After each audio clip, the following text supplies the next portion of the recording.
Välkommen till vår kanal. Dagens berättelse är mer än en berättelse. Den påminner oss om något vi alla har glömt. Ingenting är omöjligt. Inte när ditt hjärta är envist. Inte när din dröm brinner starkare än dina ursäkter. Idag berättar vi för dig om en pojkes känslosamma, starka och oförglömliga resa. Han kom inte från en storstad, han var inte rik, han hade inget stöd, han hade inget utom en sak. En dröm som vägrade dö. Det här är inte bara en berättelse. Det här är en kamp mot ödet. Det här är historien om en pojke som gick från nattvakt till mjukvaruingenjör. Denna berättelse kommer att skaka dig. Den kommer att lyfta dig. Och den kommer att ändra din syn på ditt eget liv. Efter den här berättelsen kommer du aldrig mer att säga "Jag kan inte". Jag lovar dig att varje sekund av denna berättelse är värd det.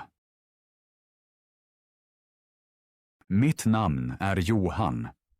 Jag föddes i en dammig småstad där folk inte hade drömmar. De anpassade sig. Gatorna var högljudda, husen trånga och himlen såg alltid ut att sakna plats för oss. Jag växte upp i en medelklassfamilj som ingen gör film om.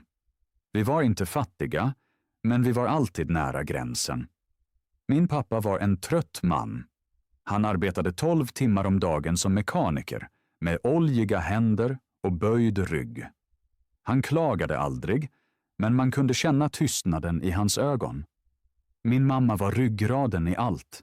Hon steg upp före solen, packade matlådor, betalade räkningar och såg till att vi log. Vi bodde i en hyrd enrummare, en liten fläkt, en droppande kran och en dröm i mitt bröst som var större än väggarna. Ibland, när alla sov, smög jag in i badrummet och stirrade i spegeln. Jag sökte tecken på storhet i mitt ansikte, något som skilde mig från de andra. Min mormor hade en gång sagt att jag hade ögon som en kung. Men i lampans sken såg jag en smal pojke med stora öron och ett ärr över vänster bryn. Jag minns att jag varje kväll stod vid fönstret och såg familjer i Volvos köra förbi och skratta. Jag var inte avundsjuk, men jag undrade hur människor kunde leva så.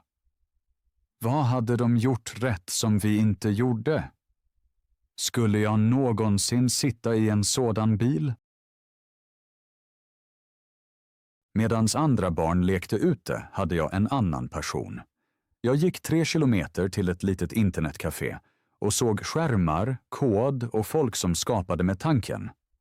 Ägaren, fru Lindgren, gråhårig och med tjocka glasögon, lät mig ibland titta gratis när få kunder fanns.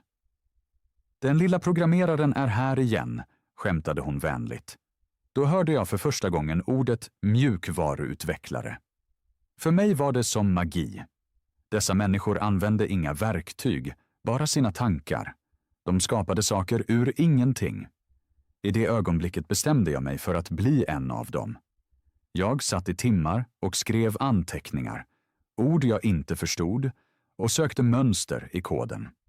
Trots att jag saknade dator, internet hemma, bra engelska och kontakter i techbranschen trodde jag ändå på det. Jag trodde på något jag ännu inte kunde röra.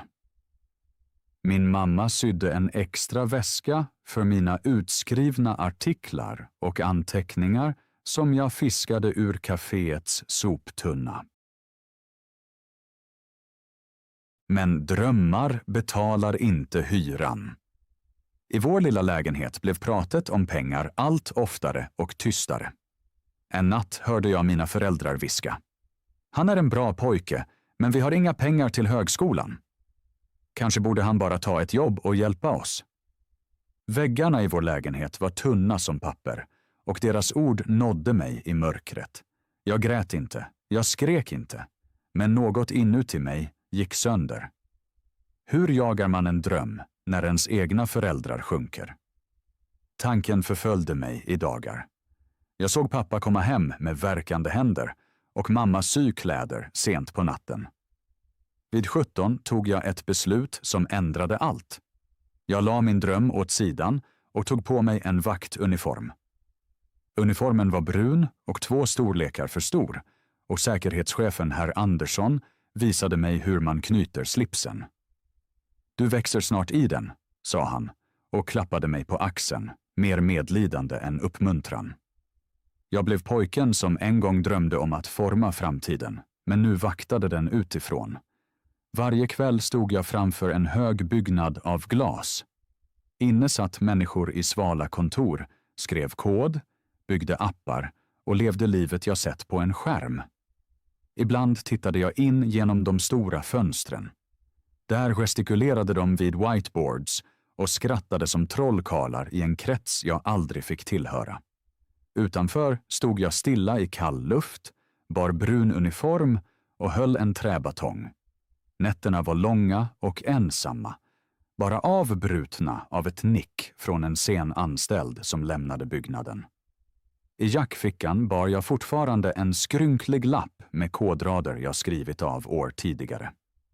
Och varje kväll när månen stod högt och staden tystnade talade jag till mig själv. Johan, det här är inte slutet.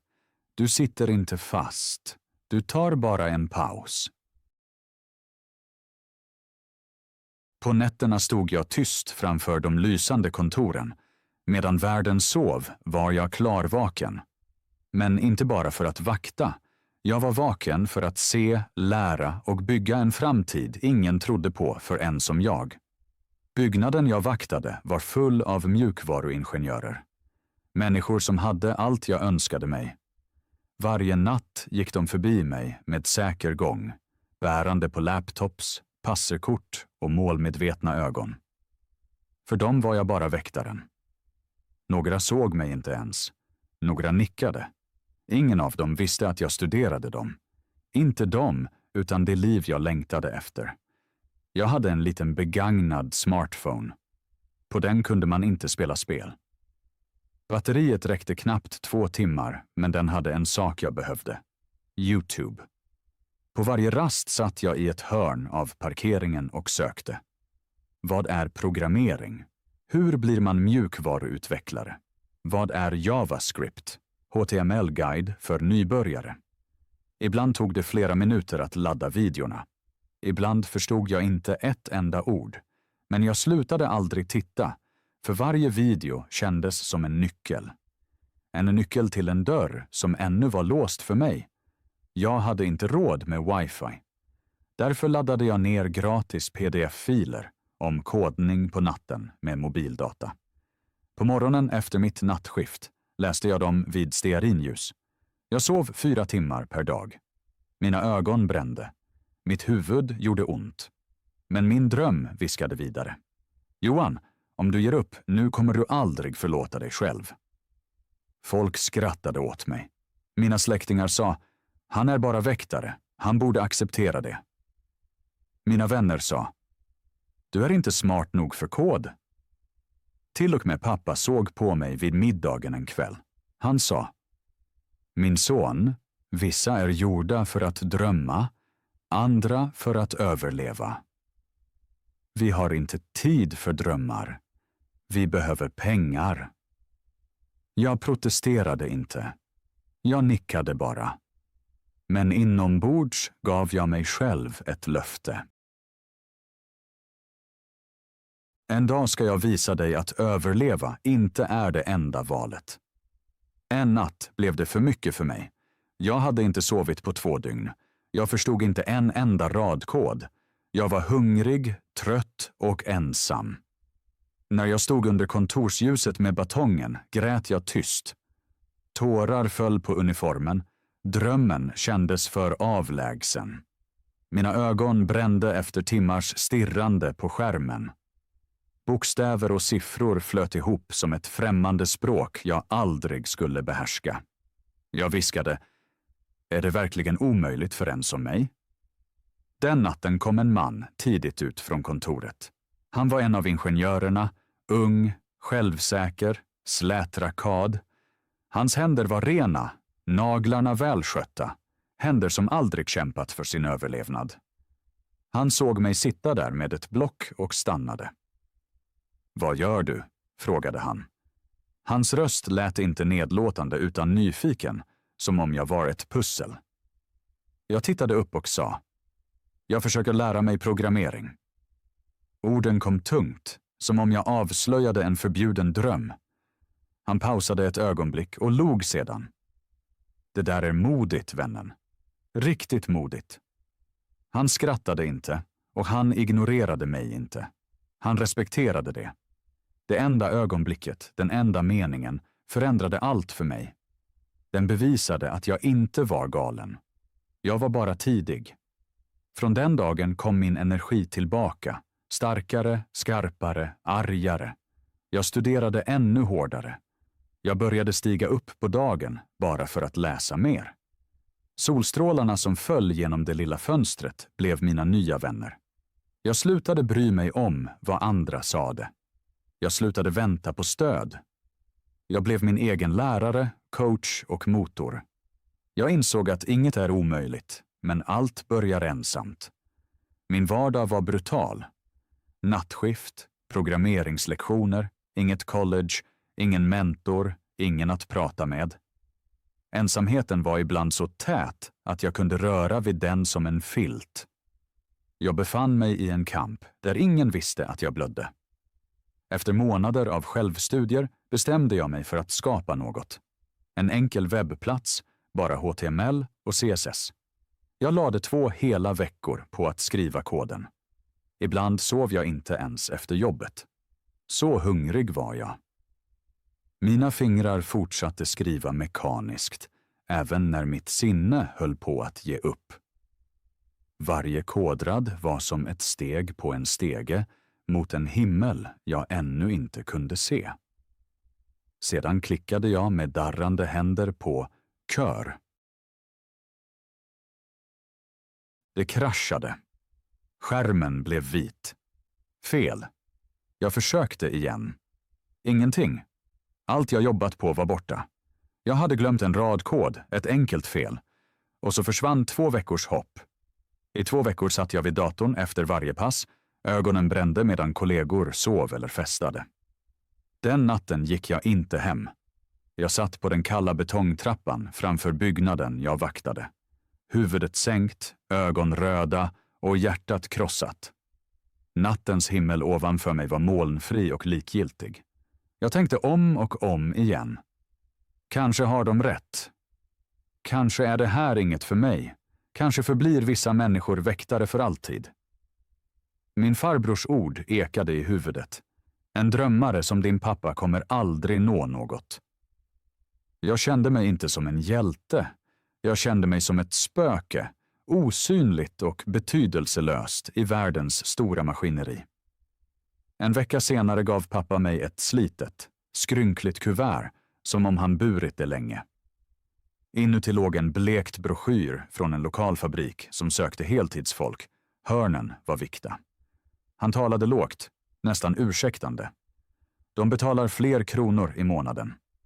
Inga nattskift. Kanske är det bättre för dig. Hans ögon undvek mina och fastnade på en flagande vägg bakom mig. Jag blev inte arg. Jag förstod honom. Han krossade inte min dröm. Han försökte försörja familjen, som alltid, med böjd rygg och valkiga händer. Men den kvällen gick jag in i mitt lilla rum med gnisslig säng och rangligt bord. En klar, obönhörlig tanke kom till mig som morgonljuset. Om jag ger upp nu måste jag förklara resten av livet varför jag inte kämpade hårdare. Jag höll inget tal. Jag la inte upp peppande ord på sociala medier. Jag grät inte igen. Jag öppnade laptopen igen. Jag skrev om koden, rad för mödosam rad. Jag läste noggrannare, kollade varje semikolon och varje bokstav. Jag testade block efter block tills fingrarna domnade av skrivande. Jag lärde mig den hårda vägen, genom varje fel och varje frustration. Man kan misslyckas och ge upp eller misslyckas och bli klokare. Andra gången fungerade webbplatsen. Den var liten, ful, enkel, men den fungerade. För mig var den min Volvo, min triumf, Mitt första steg till en annan värld. Nu hade jag beviset, fast som en sten i min hand. Så tog jag ett djärvt beslut, kanske mitt modigaste hittills. Jag började söka praktik och juniorjobb med darrande händer och bultande hjärta. Jag hade ingen examen, inget certifikat och inga kontakter. Engelskan var kantig. Ändå skickade jag över 80 ansökningar, var och en ett hopp som sändes ut. Och vet du vad? Jag fick bara nej. Varje ett litet stick, men inget dödligt. Vissa svarade aldrig. Deras tystnad var högre än ett nej. Vissa sade att jag var underkvalificerad, i artiga standardmail. Några skrattade, inte direkt, men mellan raderna i sina svar. Men ett företag, endast ett bland alla, svarade: Din bakgrund är ovanlig. Låt oss prata om den. 5 ord som ändrade mitt liv. Det där enda svaret blev min port. Inte till målet, utan till nästa steg i kriget. I 7 dagar förberedde jag mig. Jag övade framför spegeln, såg intervjufilmer, skrev svar i ett block och repeterade varje mening många gånger. Mina fingrar värkte av skrivandet. Min röst var hes av övning. I drömmarna svarade jag på frågor ingen ställt. När dagen kom bar jag min väktaruniform, för jag ägde ingen fin skjorta. Uniformen luktade svett och billigt tvättmedel, av långa nätter och tappade hopp. Knappen vid kragen tryckte mot struphuvudet som ett stumt förebrående. Intervjuaren såg på mig och frågade: Berätta lite om dig själv. Hans ögon gled över uniformen, stannade vid loggan på bröstet, och jag gav inget utsmyckat svar. Jag sa bara sanningen. Jag jobbar som väktare. Varje natt lär jag mig kod för att bli något jag aldrig sett här. Mina händer darrade under bordet, men rösten var stadig. Det blev 5 sekunders tystnad i rummet. 5 sekunder då jag hörde klockans tick, fläktens sus och blodet i öronen. Sedan sade han: Du är inte vad vi väntade oss, men du är exakt vad vi söker. Orden låg mellan oss som en oväntad gåva. De tog in mig som praktikant utan lön. Pappret jag skrev på var mer värt än alla löner jag fått. För första gången steg jag in i ett techkontor, inte som väktare, utan som lärling. Det var stunden. Jag var fortfarande fattig, fortfarande trött, fortfarande osäker. Mynten i fickan räknade jag nu 2 gånger innan jag köpte kaffe. Men nu hade jag en stol, ett skrivbord, en bärbar dator som inte var min. Tangentbordet under fingrarna kändes som ett instrument jag äntligen fick spela. Men det största var känslan av att inte längre bara se på världen. Jag kände att jag var en del av den. Glasväggarna jag tidigare bara sett genom var nu dörrar jag kunde gå igenom. Jag minns första dagen väl. Morgonsolen föll genom stora fönster och målade gyllene rutor på golvet. Jag gick in i byggnaden genom huvudingången, inte via vakthuset. Ingen batong i handen, ingen uniform på ryggen, bara en billig skjorta och eld i hjärtat. Skjortan hade jag strukit 3 gånger kvällen innan tills kragen låg perfekt. Människor som tidigare gått förbi utan blick satt nu i möten bredvid mig. De nickade när jag talade, som om orden plötsligt vägde mer. Men det var inte lätt. Fackorden slog mot mig som hagel, och ibland måste jag studera dubbelt så länge på natten för att hänga med. De gav mig ett skrivbord, en dator, ett team. Skrivbordet stod i ett hörn. Datorn var långsam och teamet visste inte vad de skulle göra med mig. Plötsligt befann jag mig mitt i drömmen jag sett från parkeringen. Men drömmar är inte alltid milda.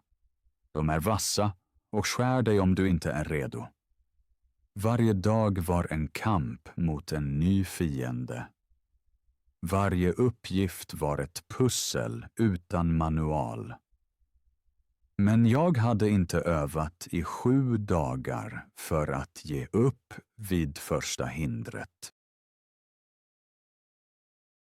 Varje dag kämpade jag mot rädslan att bli avslöjad som bedragare. Osäkerhet om min engelska och min kommunikation, skam över kläderna och bakgrunden, pressen att bevisa mig. Mina teamkamrater hade examina från kända universitet som hängde i gyllene ramar på väggarna. De hade certifikat där deras namn stod med elegant skrift. De förstod saker snabbare, som om de talade ett språk jag inte kände. Och jag googlade ord på toaletten under lunchen för att inte verka dum. Mina händer darrade ofta över tangentbordet när jag försökte följa deras tempo. En lunch frågade en senioringenjör medan han snurrade sin dyra penna. Var har du studerat? Rummet blev plötsligt tystare. Samtalen runt oss dog ut, eller så inbillade jag mig det. Jag tvekade, svalde hårt och sade, jag har inte studerat, jag var nattvakt. Tystnaden som följde kändes som ett åskväder över en öppen äng. Några verkade imponerade, deras ögonbryn höjdes lätt. Andra såg förvirrade ut, som om jag talade ett främmande språk. En nickade bara och gick. Stolen skrapade högt mot golvet. Den dagen insåg jag något medan jag studerade ansiktena runt mig. Världen kan öppna en dörr för dig, ibland bara på glänt. Men du måste ändå visa att du förtjänar att stanna, att du inte är en smygare. Den natten kunde jag inte sova. Månljuset kastade långa skuggor i mitt lilla rum medan jag låg rastlös. Jag återgick till gamla rutiner, övade intervjufrågor, såg svåra videor, läste guider och tog gratis kurser. Detta var tiden att bli orubblig, hård som betongen jag en gång patrullerat. Jag slutade jämföra vad andra hade och jag inte. Jag började fokusera på vad jag kunde göra. Jag slutade förklara varifrån jag kom.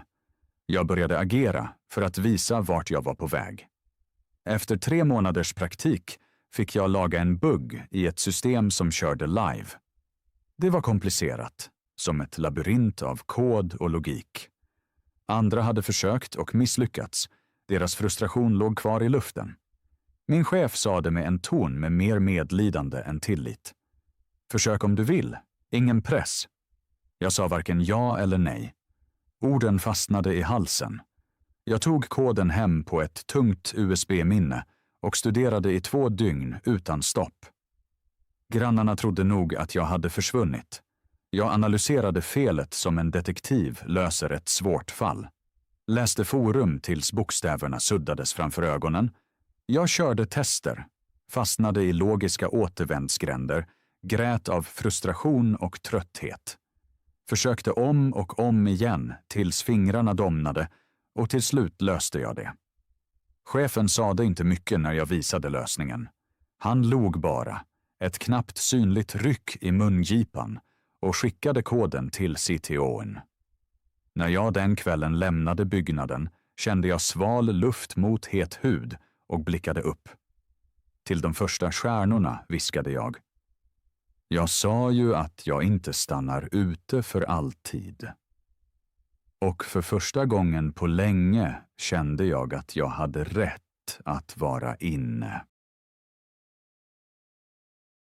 Några veckor senare blev min praktik en betald tjänst. Det var inte mycket, bara några 1000 kronor. Men när jag såg insättningen på kontot grät jag. För pengarna var inte bara lön, de var bevis.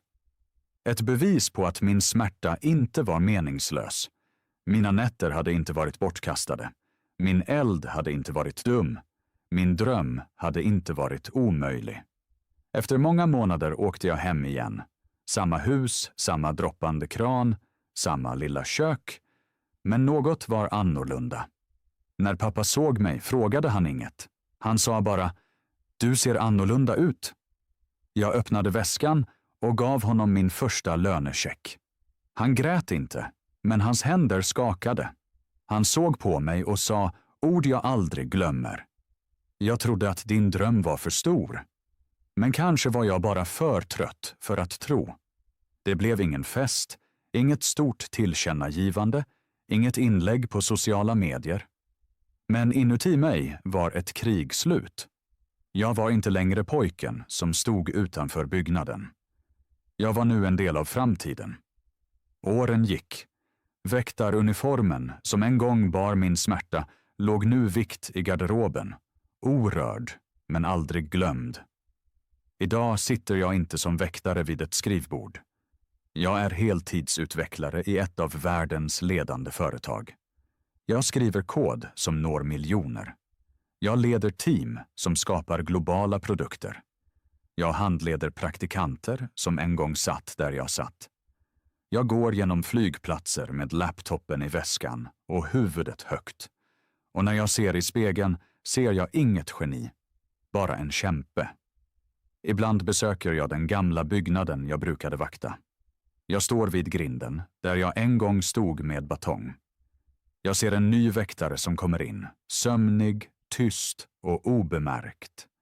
Jag ler mot honom, för jag vet att bakom uniformen kan en ny dröm glöda. En natt när jag kodade sent ringde pappa. Hans röst var låg. Jag visade ditt foto för alla på jobbet idag. Jag sa till dem att det är min son, en mjukvaruutvecklare. Han gjorde en paus och sa: Du gjorde mig stolt, Johan. Men ännu mer, du gav mig tron tillbaka. Jag kunde inte tala. Jag bara grät. För första gången räddade min dröm inte bara mig. Den läkte min familj. Jag började skriva ner min berättelse. Inte för att bli känd, utan för att lämna bevis till barn som mig. Jag kallade den pojken som stod utanför. För det var jag. En pojke utanför världen som tittade genom glaset och trodde att han kanske kunde hitta en väg in. Vet du vad den riktiga läxan är? Det handlar inte om att bli rik. Det handlar inte om att tysta haters. Det handlar inte om framgång. Det handlar om att inte låta världen säga att din dröm inte är din. För jag har lärt mig något. Talang hjälper. Pengar och stöd hjälper. Men den sanna kraften ligger här. Ett sinne som vägrar ge upp. Ett hjärta som reser sig om och om igen. En själ som inte bryr sig om tid. Nu, efter alla år, ser mitt liv inte längre ut som förut. Pojken som räknade mynt tjänar nu en lön han förr trodde var omöjlig. Inte lyxigt, inga miljoner, men nog för att andas. Nog för att stå rak. Nog för att säga: jag kom hit. Med min första riktiga lön köpte jag inga dyra kläder. Jag skröt inte. Jag köpte en ny fläkt till mina föräldrars hus. Jag köpte en riktig säng åt pappas trötta rygg. Jag köpte en telefon åt mamma så hon kunde ringa mig när som helst. Jag köpte också mat utan att kolla priser. Det ögonblicket när mamma log utan oro var rikare än vilken bil som helst. År senare köpte jag min första bil, inget speciellt. Men när jag höll nycklarna skakade mina händer. Jag mindes pojken som stod på gatan och såg andras Volvos rulla förbi. Han undrade om livet någonsin skulle välja honom. Den dagen valde livet mig. Jag hade inte tur, och det var inte lätt. Jag gav helt enkelt inte upp när det var svårt. Då förstod jag sanningen. Kamper förändrar dig tyst. Framgång ropar högt. Nu har du hört berättelsen. En pojke som inte hade något men bevisade att ingenting är omöjligt. Men det är inte bara en peppande historia. Det är ingen fiktion. Det är historia. Jag vill nu visa dig människor som känt smärta och blivit utskrattade. De fick höra att de aldrig skulle lyckas. Ändå förändrade de världen. Neil Armstrong, den första människan på månen. Visste du att han en gång fick höra att rymdforskning var omöjlig? Han lyssnade inte, och han rörde inte bara månen. Han gick på den.